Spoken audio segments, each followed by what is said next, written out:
Doesn't seem possible, does it? Less than, 2 years ago, we had this little room here. Now we're reaching out all the way into the next county.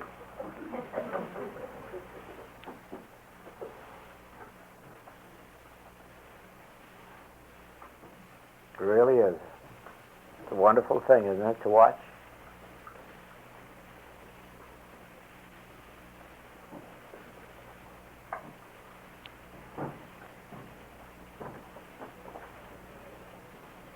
We say sometimes, I suppose we say all the time, that our activity is of God. I know I do in this work continually remind myself that the infinite way is the activity of God and that I'm an instrument. And even though that is a continual reminder, every once in a while a personal sense of responsibility develops. And like everyone else, I just wonder whether I'm doing enough or doing the right thing or working from the right standpoint. And then comes the rebuke that you have nothing to do with it. This is the activity of God. That happened a year or so ago when a little concern arose as to whether or not the infinite way ever would be organized if I didn't have my eye and hand on it. It hasn't been too easy to keep it from being organized, and as you know from the experience here at the center, as long as you have your freedom and the center has its freedom and the leader has her freedom, everyone gets along beautifully. But as you also know from other experience, the moment an activity of this kind becomes so organized that we all owe each other obligations, then is when trouble sets in.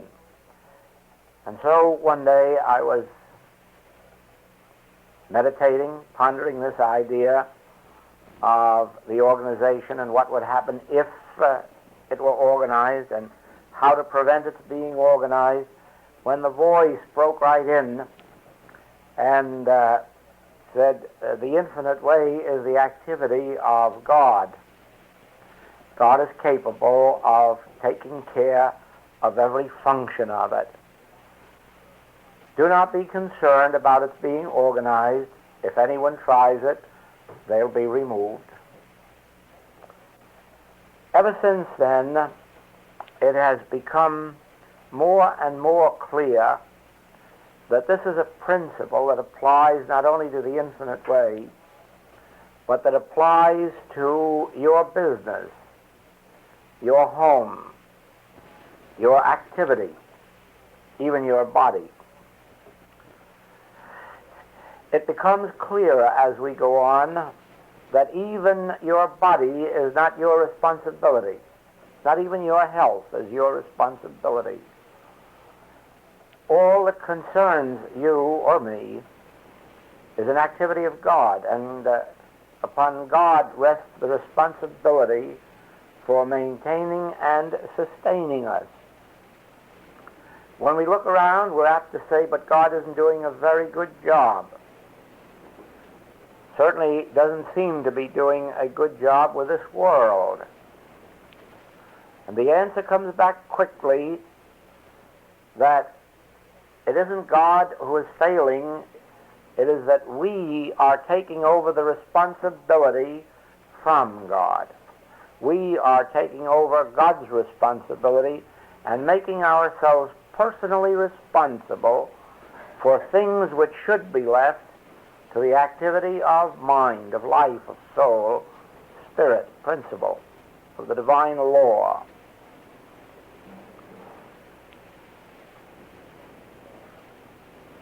Usually, in these open talks or open lectures, the attempt is made to keep the work the message as simple as possible because of the many who attend open work who are not familiar with the work. But I know that in Seattle and in Portland, this is not true. In both of these cities, I can look out into the room and recognize more than 3/4 of the people who sit here as people who have been studying the writings or hearing the recordings, attending our classes when I'm here, and our lecture work. And so tonight, I'm going to take advantage of that, and instead of making this a talk or a lecture, I'm going to turn it into a class or a class lesson. Most of you know that is the way I like to work. I'm not too much of a believer in reading truth or hearing truth. My conviction is that truth must be studied, practiced, and lived. And even those who do indulge in just reading it or listening to it must someday make the transition from readers and listeners to actual practitioners or students of the Word. There's something to that effect in Scripture. Be a doer of the Word. Be a doer of the Word. Now, truth itself is a marvelous study. And of course it is an interesting subject. But truth can only become demonstrable in our experience. That is, truth can only become tangible as outer harmonies in proportion as truth becomes embodied in our consciousness, as it becomes an activity of our consciousness. And it is for that reason that generalizing on the subject of truth is never very good, never very helpful, except to introduce the subject. And I know that neither truth nor the infinite way needs any introduction here. Now, excuse me, can I be heard clearly back there? Oh, fine.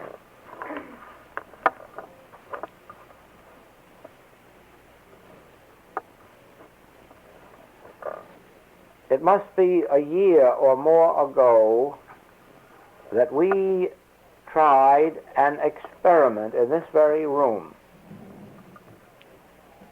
Mrs. Clow had some circulars printed for us with about 6, 8, or 9 scriptural verses. And we used those here at a noon meeting. Every day for a week or two, we had a 15-minute period from 12:05 to 12:20. And the purpose was to see what would happen if we followed a certain program. And we followed it, and some wonderful things happened to some of the students who came to those noon meetings. The experiment was this. Each day we took one of those scriptural passages and talked around it, about it, for about 5, 6, 7 minutes. And then each of those who attended went out and carried that scriptural verse, or the essence of it, into an actual experience during the day. In other words, if they went on the street, they immediately applied the understanding of that passage to the situation that they saw on the street.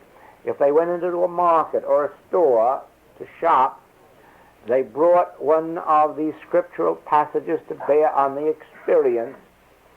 And what happened was this.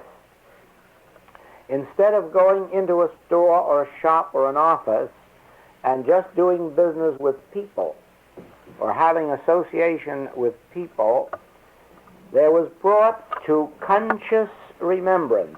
Remember that, to conscious remembrance, conscious awareness, the fact that we were not doing business with these people, but with the Christ of their being, with the divine Son of their being.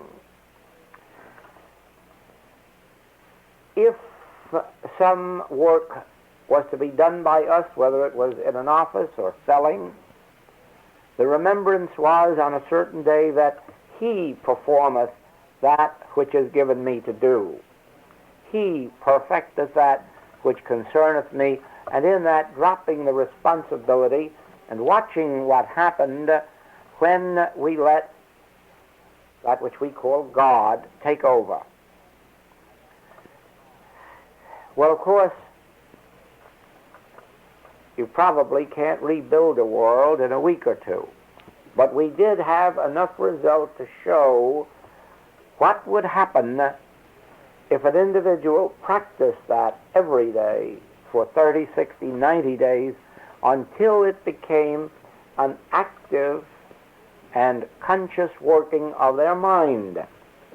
Naturally, some of the fruitage of our work here in Portland is due to the fact that at this center, and in all of our work and Mrs. Clo's work, that very principle is embodied, the need to carry truth out into the world. Well, now we are at another stage of our unfoldment. And at this point, let me say, first of all, that it is possible for anyone to change the trend of their lives within a year, less than a year, by the study, practice, and living of spiritual truth. Not by reading it merely or by hearing it, but by making it an active part of one's consciousness in daily experience until it becomes, let us say, a habit of thought, a habit of practice, instead of just an occasional thought or treatment or meditation.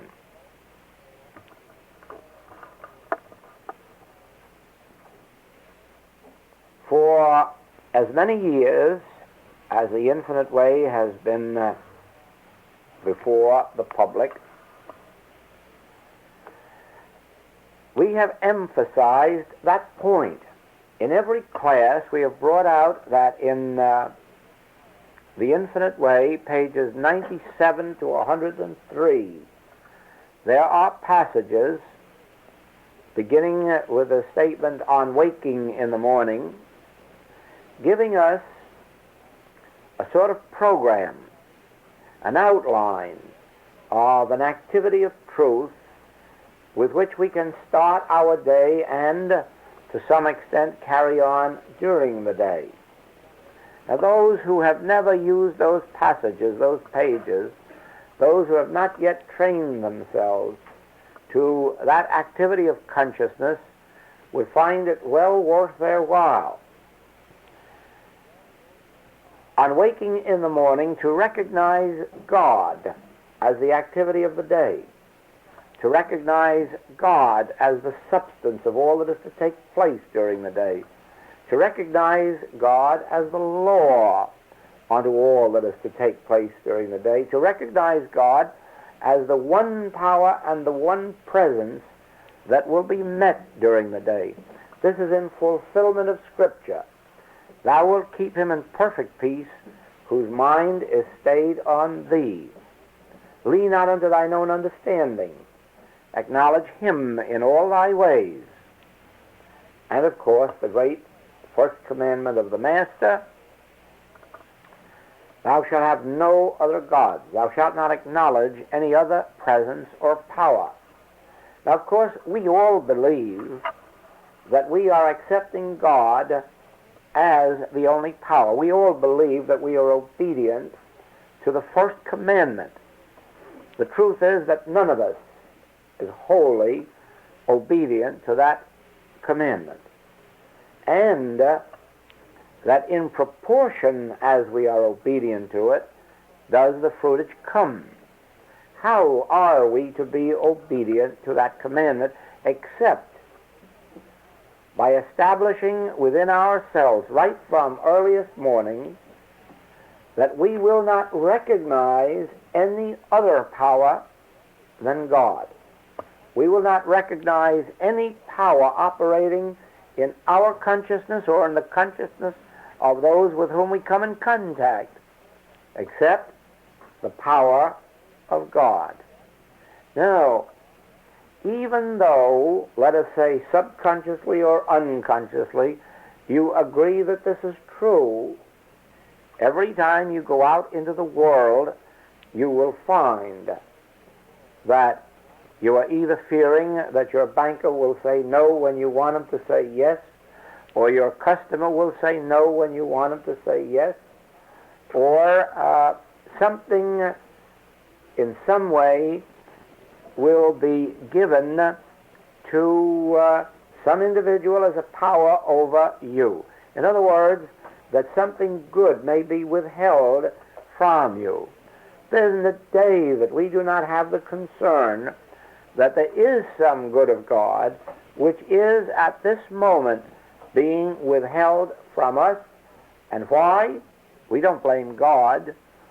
Oh no, here is someone who could give it to us and isn't.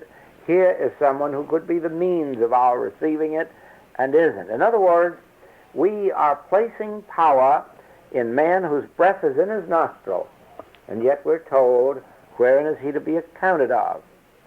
Now, if we were to begin our morning with a realization that no man can give to us, and no man can withhold from us, and that means man, woman, or child.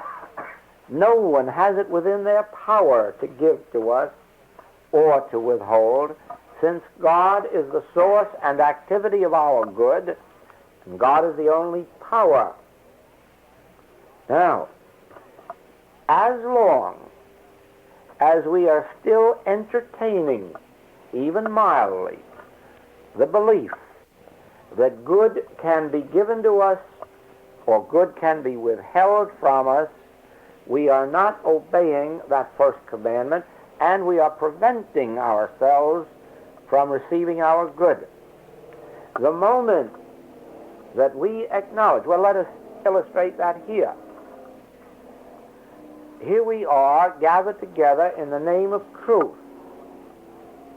Now, it may be because of appearances that you believe that truth can come to you from me. And perhaps some of you even believe that that's why you are here tonight, to receive some measure of truth from me. There isn't a word of truth in that. You are not going to receive any truth from me. There never was any hope that you would receive truth from me. God is the source and the activity of all truth.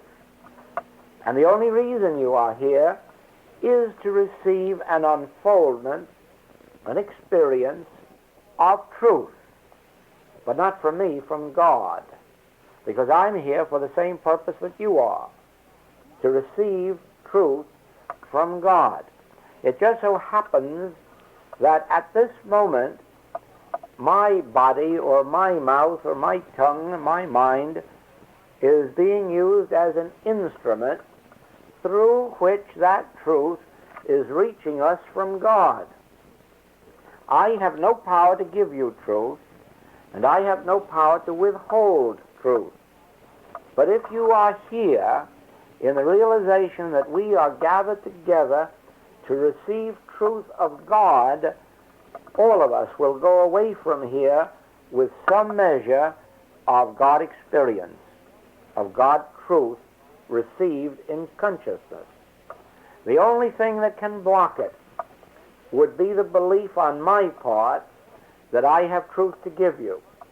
or the belief on your part that I have truth to give you. That could very well block it.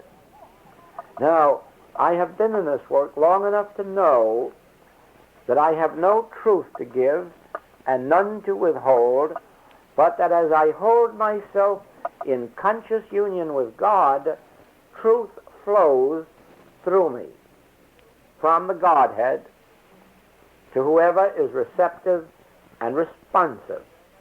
And in the same way, I have also learned this, that unless you are sitting there with some measure of spiritual agreement, you cannot receive the truth that is pouring itself forth. So in the last analysis, the responsibility is upon you to open yourselves, not to me, but to God, the truth itself. Now this applies in your human experience out in the world.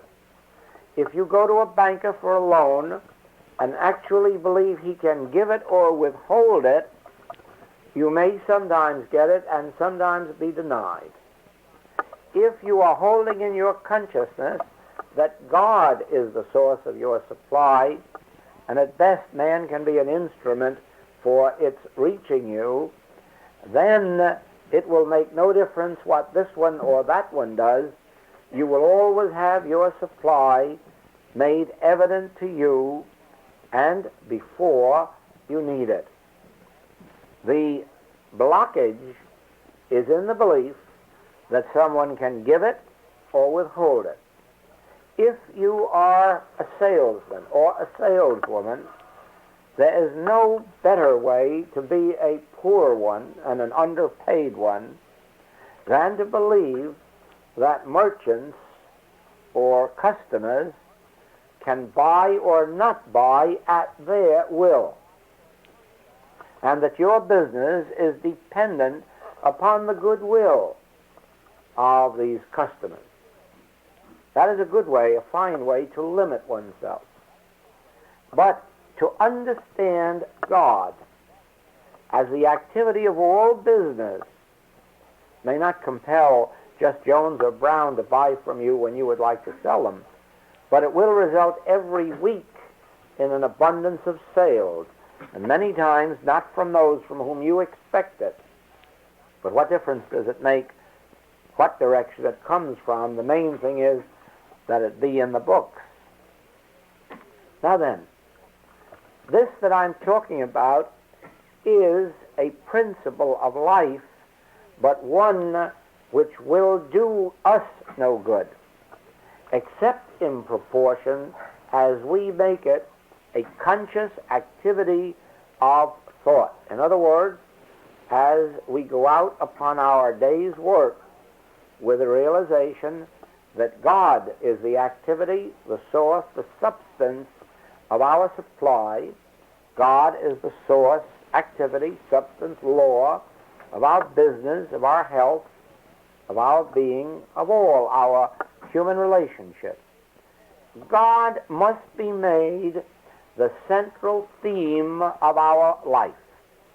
God must be made the actual source and avenue of our good.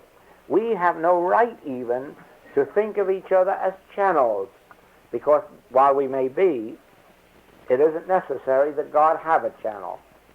So let us not be concerned about channels. Let us receive the activity of God direct within our being, within our consciousness.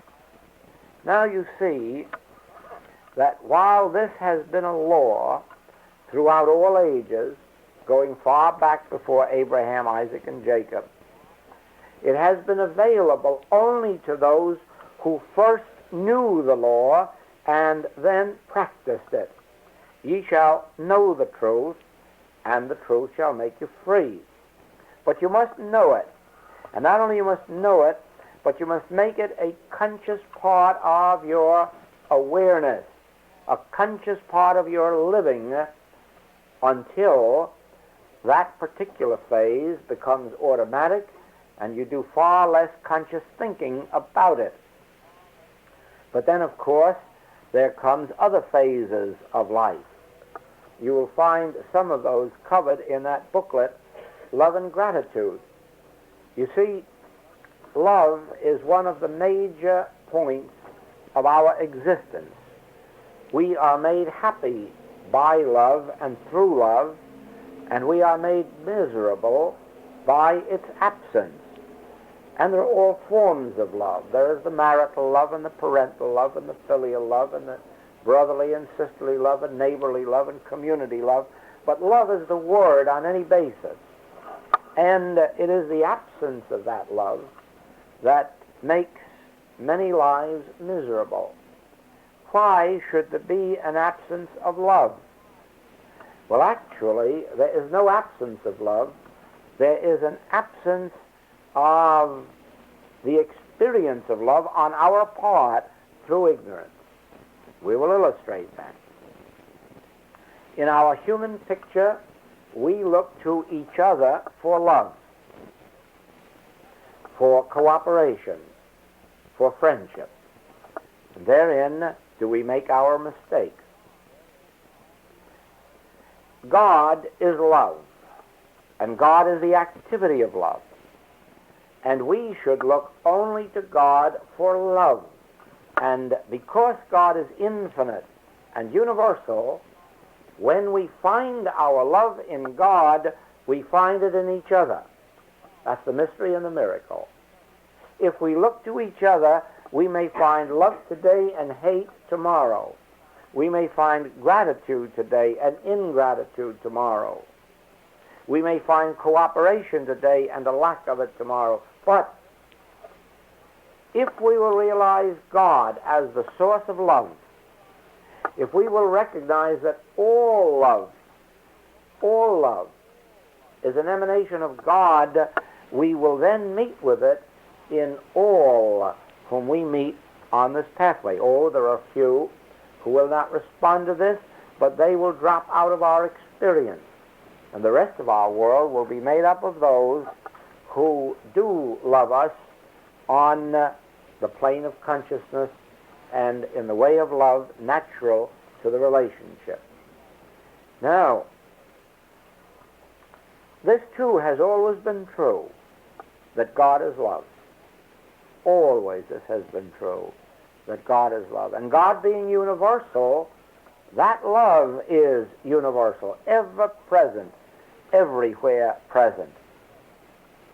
And yet you say, look at the amount of people who are not finding love, cooperation, friendship in this world. Ah, yes, because they have made the human mistake of looking to each other for it. Even parents look to their children, and children look to their parents, instead of both learning to look to God and then finding it in and through each other. In our happily departed depression, the great complaint was lack of supply. Most of you here remember those years. And you know now that there never was a lack of supply. You know now that the earth was just full of oil and diamonds and gold and silver. You know now that the land was full of wheat and cotton, vegetables and fruits. You know now that the air was full of birds, the hills were full of cattle, the oceans were full of fish. Where was the lack? There was as much in this country and in every country on the globe in those 10 years of depression as there is now. There was no lack. The only lack was in our ability to get some of it. The proof of that is the great amounts of it that were taken out to sea and thrown overboard. The great amounts that were burned up, just as is being done today. While many things are scarce, millions of dollars worth are being burned up so that we can't get them at too low a price. You see, there is no scarcity. There's an oversupply, if anything. So that instead of praying for supply, instead of going to God for supply, our task must be this: the acknowledgement and realization of God as the activity, source, and law of supply.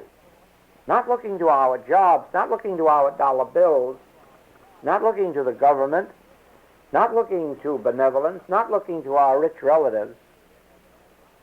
Our work should have been then, and it must be now, the realization that God is our sufficiency. God is the source of our activity. God is the source of our supply. God is the avenue, the vehicle, the instrument of our supply. And looking only unto God, we are apt to have experiences like Moses, finding manna coming from the sky, if it can't come any other way, or water from the rock, or Elijah finding cakes baked on the very stones in front of him, or ravens bringing food, or a widow sharing. Anything can happen, but one thing is certain to happen, and that is abundance. No one can miss abundance. The moment they take their gaze away from man whose breath is in his nostril and realize God as the source. Oh, you may say, but I do recognize God as the source. When do you, how often do you, and how consistently do you? Or is it just an occasional thought about that while still looking to man whose breath is in his nostril? This must be a consistent activity. This must be a continuous activity until consciousness is so imbued with the realization of God as the source that after a while it becomes automatic. You do not have to consciously think of it very often, and the flow begins. So in every walk of our lives, in every avenue, it becomes necessary not merely to read books on truth, not merely to attend lectures or classes on truth or tape recordings on truth. Those are fine activities as far as they go. But unless one picks them up from there and carries them out into the world as an activity of the conscious awareness, of the conscious mind, they are not apt to produce lasting fruit. Now, you say, that is hard work. And I think I'm one of those most free to admit that it's not only hard work, but much harder work than you think. Probably that is why the Master said that the way is straight and narrow, and few there be that find it. For that very reason, the multitudes were willing to come to the mountains and be fed and watch the loaves and fishes be multiplied. Oh yes, we'll notice that there were always multitudes there. But there never were multitudes multiplying loaves and fishes. Oh no. It was too easy to watch the other fellows do it and to benefit by it. And in the end, it became necessary not only that the Master stop feeding the multitudes, but that he stop healing them. It just became too easy to walk out to the hill there and let the Master say abracadabra and walk away well. But the Master recognized that that was not getting anyone into the kingdom of heaven, just to have a well body or a filled stomach. And so he finally said, if I go not away, the Comforter will not come to you. And O Jerusalem, I would love to have put my arm around you. I would love to have done these things for you, but ye would not. Yes, they would come out to the hills and listen. They would be the multitudes who sat at his feet and listened. but they would not go away and practice. And so, of all the multitudes the Master taught and preached to, we learn that only about 500 learned enough truth to recognize him when he walked the earth after the resurrection. Only 500 out of multitudes. How many must multitudes be? And the many multitudes he spoke to. We can be in that same position. We can be fed by practitioners and teachers, not only spiritually, but physically. And we can be healed by them. Once, twice, 3 times, 10 times. But in the end, if we do not rise in consciousness ourselves to embodying this truth, then we will have lost our opportunity in this experience on earth for freedom. Now, freedom, liberty, these are words that we speak, we think of, and they're conditions that we desire. Freedom. Freedom from what? Freedom from lack, freedom from limitation, freedom from sin, freedom from disease, freedom from death. We think of those things. We desire those things. But they are no more to be gotten without struggle than national freedom can be achieved without struggle. We are told by Sir Francis Bacon, when he founded the Masonic Order and sent the Master Masons to this continent to organize with the ideal of national liberty, political, economic, and religious, that the reason he didn't scatter these abroad in Europe was that there was no hope that the idea or ideal of liberty and freedom could take root there. People had for so long been enslaved, for so long had lived under the type of royalty of that day, that they no longer had what it takes to strike out for liberty and freedom. And so he said it would have to be done on a new continent with a people of pioneer spirit who had the backbone to break away from tradition and easy living or hard living and begin this struggle for freedom. And so, beginning back in the 1600s, the Pilgrims, the pioneers, the early settlers came to this country, and with them came the Masonic Order. But it took until 1776, wasn't it, until the Boston Tea Party took place, a strike, a blow for freedom, struck by St. John's Lodge No. 1 of Boston, Massachusetts, free and accepted Masons. They were the ones who went out to the ship and threw the tea overboard and made that blow, struck that first blow for freedom. And then came those hard campaigns of the war, of which you read in school books. Hard experiences those men and women went through in those days to give us a constitution guaranteeing us economic freedom, political freedom, and religious freedom. So you know by that experience that freedom and liberty is not easily achieved. And those who have any awareness at all of political history of the last 20 years know that it's been more difficult to maintain than it was to achieve. The efforts that have been made in this country in the last 20 years to save this country from going totalitarian will only be known in school books in years to come. How very close this nation was to coming under totalitarian government isn't even dreamed of by the citizens.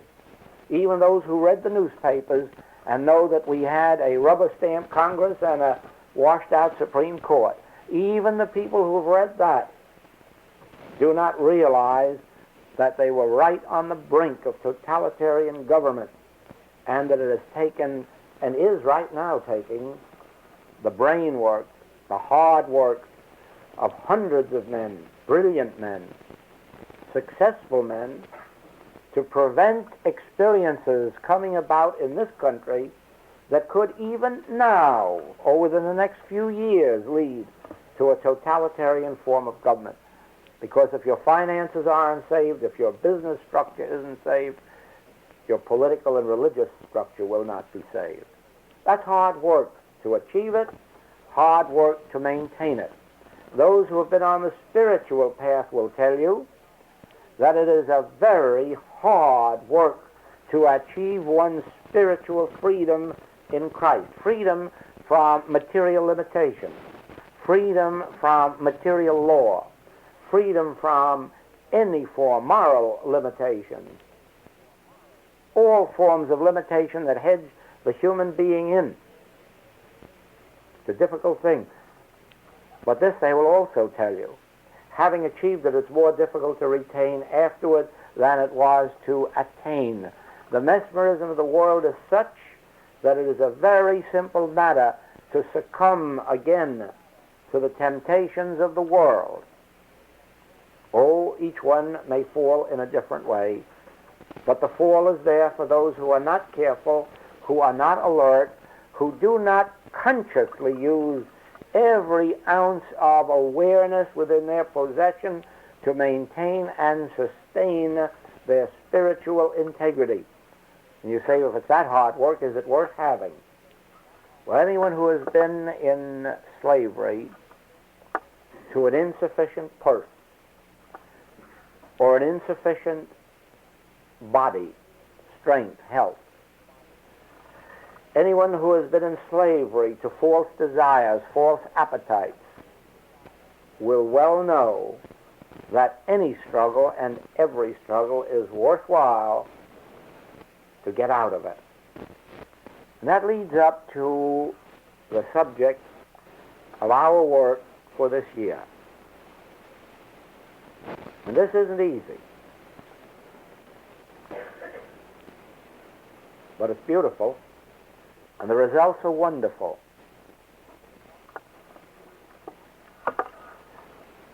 Our students this year should rise higher than ever before in healing consciousness. I said to begin with, we must be doers of the word. To speak truth, to write truth, to lecture on truth, or teach truth is a very wicked thing if it isn't accompanied by healing. Because healing is the one evidence of the truth of a spiritual message. When the Master was asked, "Art thou he that should come?" that was his answer. "Go show John what things you have seen. The sick are healed, the dead are raised." That is our answer today. When you ask, is the infinite way effective? Is it true? Is it the truth? There's only one answer to make. Not yes, I believe so. The answer is, in proportion to the healings that you witness, must you judge it. And if you practice it faithfully, then we can say further, in proportion to the healings that you achieve, are you demonstrating its truth? Ever since I have been in this work, the healing work has been a major activity, not because of the importance of changing sick people into well, but because of the importance of revealing a principle through which we can get rid of ill health and find our true health in God, our spiritual health. Now, anything that can bring to us greater health, greater harmony, greater supply, or that can enable us to bring these freedoms to our family or friends or patients or students is worth our while. And so it becomes necessary that we practice these lessons of truth so as to develop our consciousness. Now let me tell you secret number one about the healing work, which is also supplying work, or raising from the dead work. It isn't the truth you know that does the work.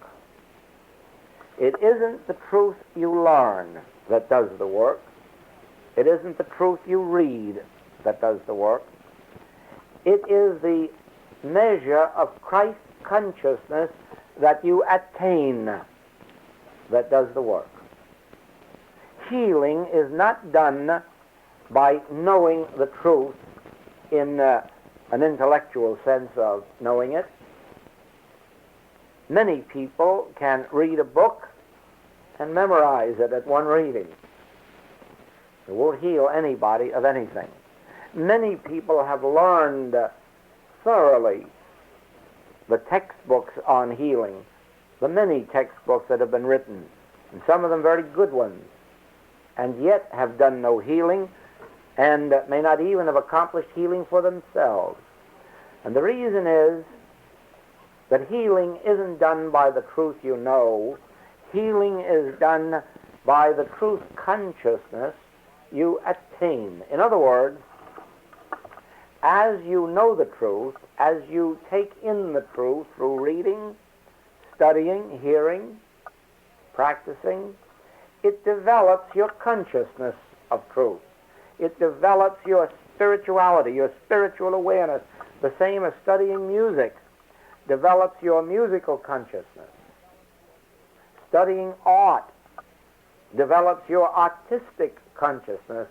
So the study and practice of truth develops your spiritual consciousness, and then it is the spiritual consciousness that does the work. Once you have attained some measure of spiritual consciousness, you do not have too much to do in the way of treatment or study. You have most to do to maintain that consciousness, to live and move in that consciousness, and hold it high, away from the mesmerism of the world. And so the beginning of wisdom is the study of truth. Whether you study from books, from recordings, from teachers, from lectures or classes, the main thing is to study. Use one of those methods or all. The more of them you use, the greater the development and the quicker the development. But remember this, that all of that study is leading to the attainment of that mind which was in Christ Jesus, to some measure of that Christ consciousness, and it is that Christ consciousness that does the work. What does Christ consciousness or spiritual consciousness consist of? How do we aim, how do we direct our study toward the attainment of spiritual consciousness? Well, now let me show you. Material consciousness is a state of consciousness that places its hope or faith or reliance in the outer world. In other words, a materially minded man says that to go from here to San Francisco costs so and so many dollars. And the trip is dependent upon having so and so many dollars. The spiritually minded man says the trip is dependent upon the grace of God. Now, you can't see the grace of God or hear it or taste it or touch it or smell it. So you have to be spiritually minded to place your faith and reliance upon that which you never can see, hear, taste, touch, or smell, the infinite invisible. The materially minded man says aspirin is good for a headache, and this medicine is good for this ill. But the spiritually minded man says health is an activity of God, and the grace of God is the source of my health. Again, your spiritually minded man turns to the invisible and knows that that which is visible is but the outer effect of that which is invisible. So it is. We have a book here called the Bible, and we know its value. How did the book get into existence except from the invisible consciousness of the saints and sages and seers and prophets who spoke these words or wrote these words? Out of the invisible came these words into visibility.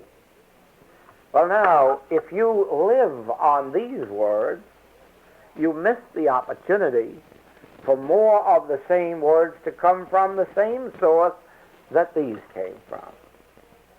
These words will only help you get back into the invisible, where the source of these words begins to flow through you. Any living on an effect is a living on a husk.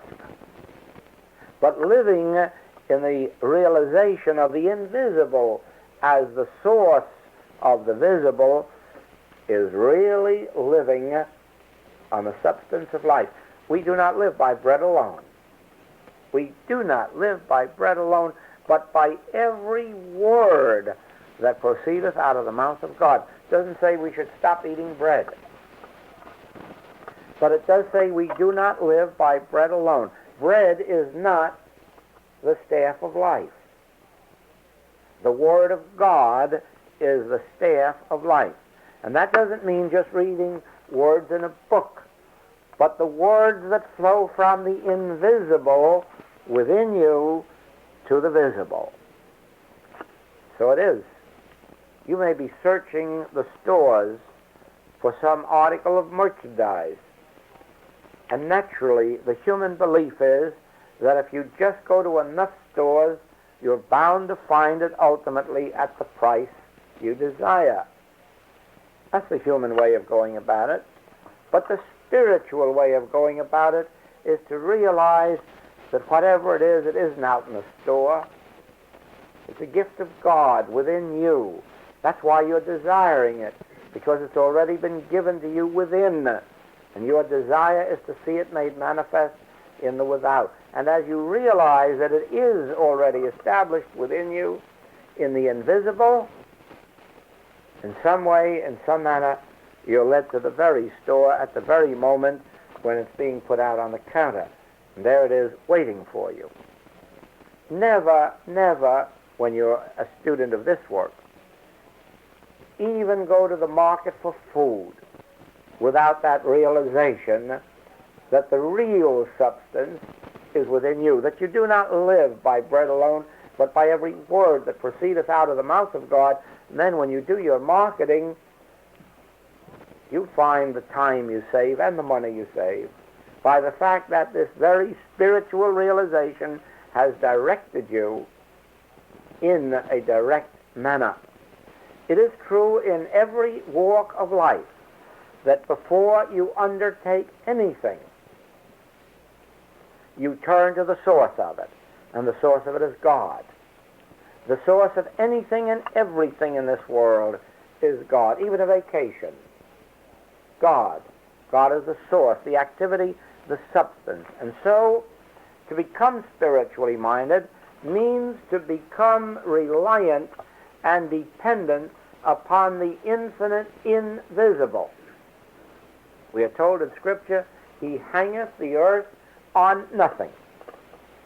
And I'm sure now you can recognize the fact that this world isn't hanging on anything. It isn't at all. It's hanging in space. And whatever it is that's holding it up is invisible. It isn't on any Atlas's shoulder, except the invisible Atlas, the creative principle of this world. We become more and more spiritual, and we become less and less dependent on the physical processes of life, on the external values of life.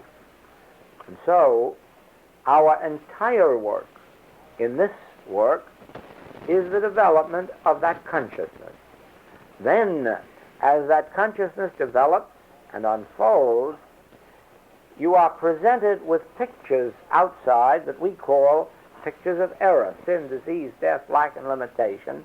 But now, as these pictures are presented, you behold the invisible as the source of harmony, and the picture begins to change. That is what constitutes a practitioner or a teacher who knows the practice. That is the ability not to accept an appearance at face value, but to know always that the invisible is the reality of all that exists, and let that truth remove this discordant appearance.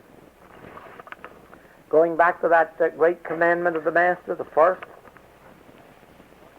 if we acknowledge God as the only power, the only source, the only law, watch what happens when you are faced with laws of infection or contagion, laws of weather, laws of heredity, laws of climate, laws of food.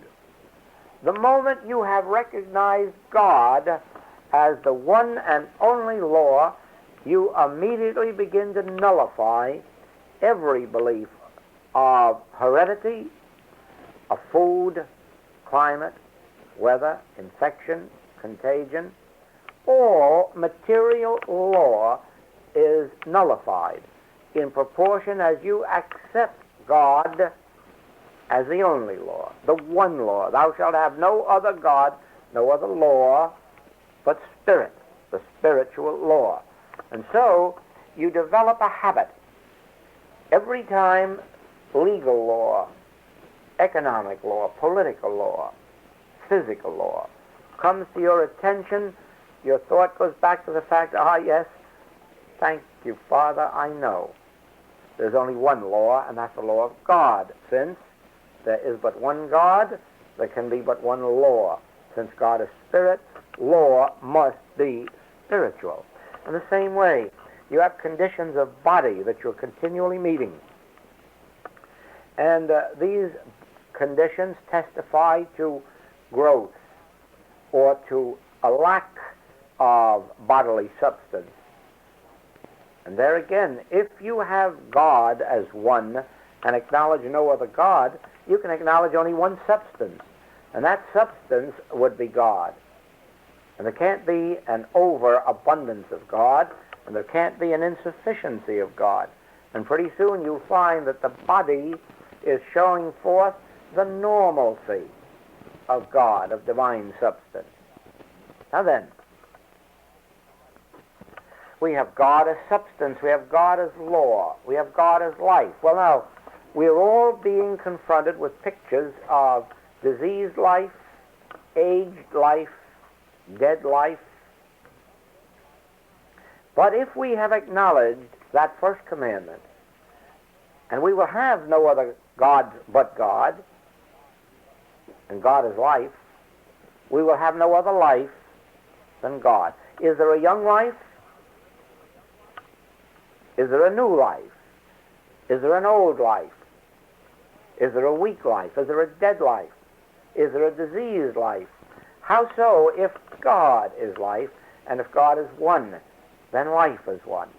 And as thought becomes imbued with that, every appearance of diseased life or dead life or old life or too young life, all of this begins to fade, and we become aware of the one harmonious, perfect life expressed as your and my individual being. But remember, this is all true, just as true as the laws of automotive engineering were true back in the days of Jesus Christ, but nobody availed themselves of it. The days of the laws of aeroplaning were known in existence long before the Wright brothers and long before Jesus.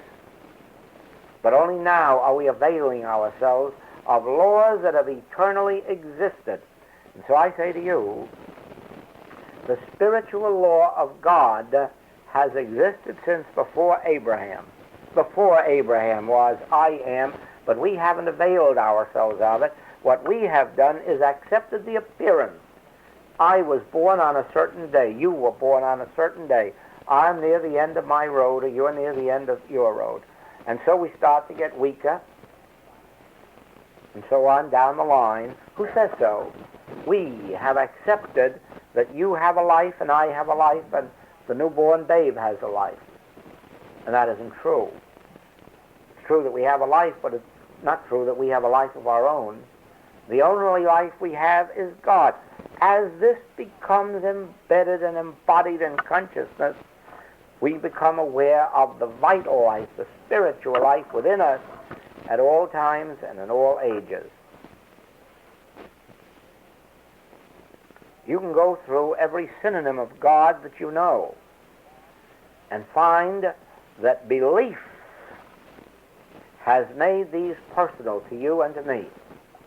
But that spiritual awareness reveals that since there is only one God, there is only one life, one love, one substance, one law, one activity, one cause, one effect.